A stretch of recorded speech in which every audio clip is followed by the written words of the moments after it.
Haris Kairene, estamos entrando agora já na nossa 14ª aula de patrística. O tema que estaremos abordando nesta aula inicia-se com a escola de Antioquia. Claro que vamos entrar com outros assuntos, mas sempre trabalhando em elo, em relação com a proposta do Temática Mater, que será a escola de Antioquia. A escola de Antioquia, ela tinha uma presença muito significativa de judeus cristãos, principalmente no quesito das características próprias e distintas de uma exegese e uma teologia da igreja, aonde os fundadores desta escola foram os mártires Doroteu e Luciano de Samosata, tá?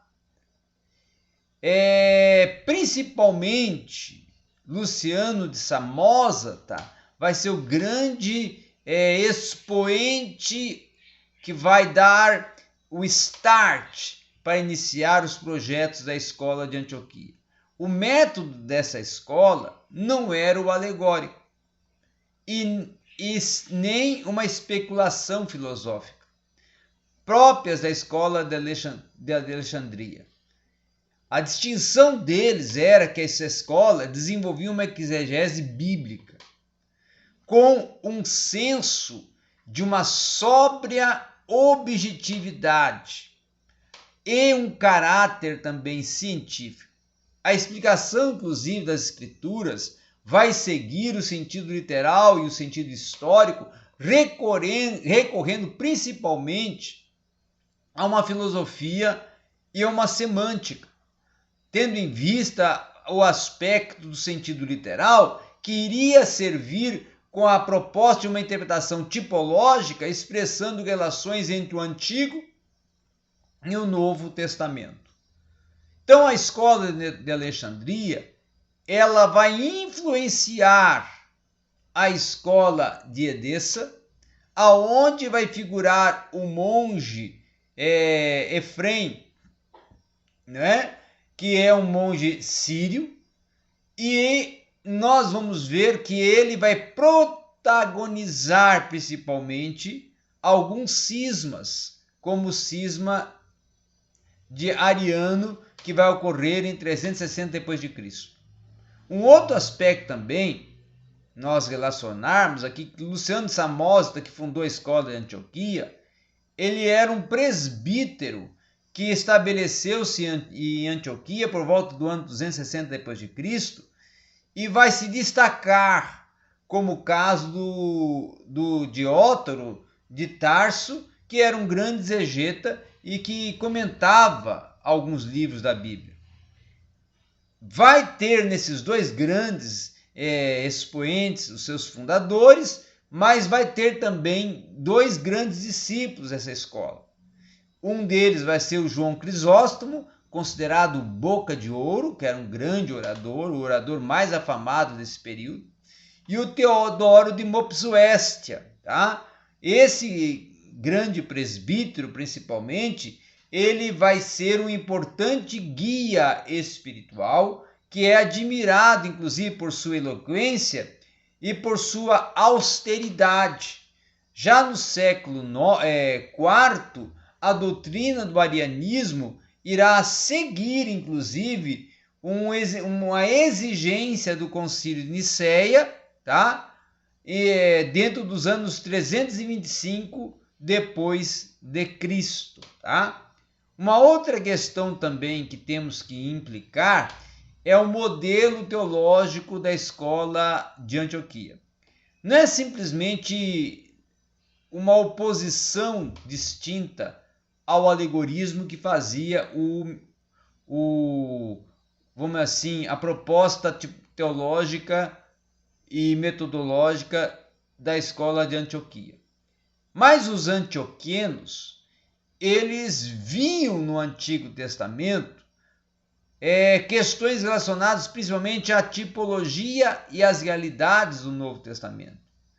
Já outra questão também é que os antioquenos, principalmente os grandes exegetas da escola antioquena, ela procurava um sentido do texto a partir da intencionalidade do escritor, relacionando as questões do contexto cultural, religioso, da compreensão da mensagem, da verdade escrita, e também trabalhando questões da dimensão metafísica, tá? Como também procurando ser mais bibliocêntrico do que alegórico. Já no que tange algumas afirmações relacionadas a Cristo, os antioquenos partiam de uma vivência histórica de Cristo. E um ponto de partida, então, eram os evangelhos, a humanização do Logos divino, e também trabalhar questões relacionadas ao Verbo eterno. Na teologia pública de Antioquia, considerava-se o ser humano onde Cristo encarnou, o Verbo encarnado, ao passo já que diferenciava com isso, na teologia alexandrina, a referência fundamental que o Logos ele iria se encarnar como humano divino para deificar o ser humano. Um outro quesito também importante a considerarmos é que nas questões relacionadas à essência do cristianismo, a escola de Antioquia ela vai ser muito mais propulsora por ser mais bibliocêntrica no quesito exegese, hermenêutica, do que a escola de Alexandria. E vai, claro, ter grandes influências e trazer grandes resultados nesse período também dos séculos 2, 3 e até chegando ao século 4 depois de Cristo, algumas influências dela. Agora vamos nos voltar ao próximo assunto, que é falarmos já sobre Ário, tá? O grande herege, o pai do arianismo, né? Ário, ele vai ter questões relacionadas principalmente à essência do cristianismo concernente à divindade de Jesus, e vai afirmar que se Cristo era Deus, então nele se encontrava várias pessoas. Após Orígenes, os pais do Oriente vão salvaguardar algumas questões relacionadas à ousia, e vão afirmar que só o Pai é gerado.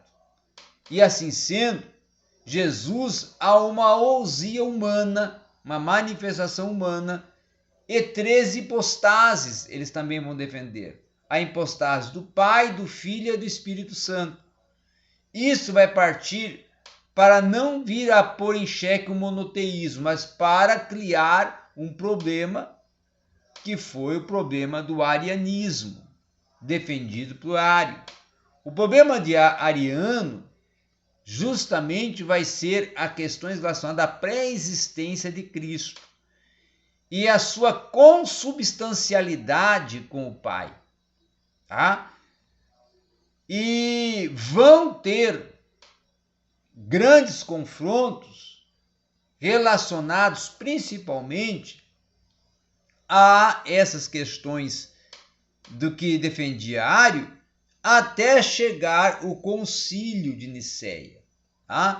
Vai ser considerado uma questão também que eles as posições do Concílio de Nicéia para confrontar a Ário, principalmente porque o arianismo vai ser o tema central a ser discutido no Concílio de Nicéia, Uma outra questão também importante é nós considerarmos que o Concílio de Nicéia ele vai ser permeado e desenvolvido entre os séculos III e IV, e vai ressaltar definitivamente uma cristologia do Logos, refutando ao ário e ao arianismo.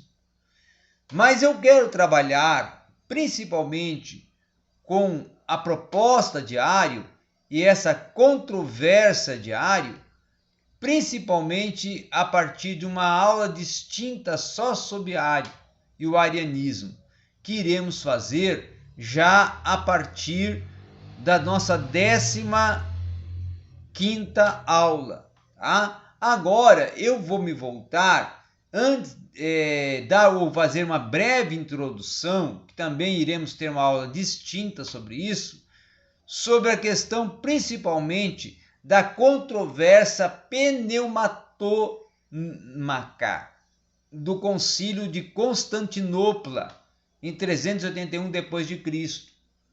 Tá? Porque como a doutrina do Logos ela já tinha todo um fundamento, a do Espírito Santo não estava bem definida nos primeiros séculos. Então a existência das três pessoas distintas da Trindade tinham sido realmente reconhecidas peremptoriamente como uma doutrina eclesiástica, aonde havia algumas condenações contra questões relacionadas principalmente ao sabelianismo, que nós vamos tratar em uma aula distinta, e também questões relacionadas a tendências subordinacionistas. Então, esses assuntos concernente a arianismo, a controvérsia pneumatômaca e também a algumas correntes que vão surgir a partir desses dois temas distintos, principalmente a controvérsia pneumatômaca, eu vou deixar reservado para uma aula distinta. Então a nossa 14ª aula vai ser sobre Ário e o arianismo. E aí entramos, para fechar o assunto, no Concílio de Nicéia. E a nossa 15ª aula, entramos na controvérsia pneumatômaca. Tá ok? Então, até a nossa já 14ª aula, quando estaremos tratando,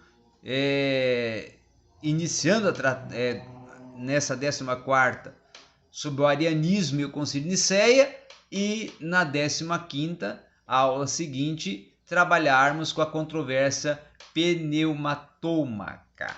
Obrigado a todos e até a nossa 13ª aula.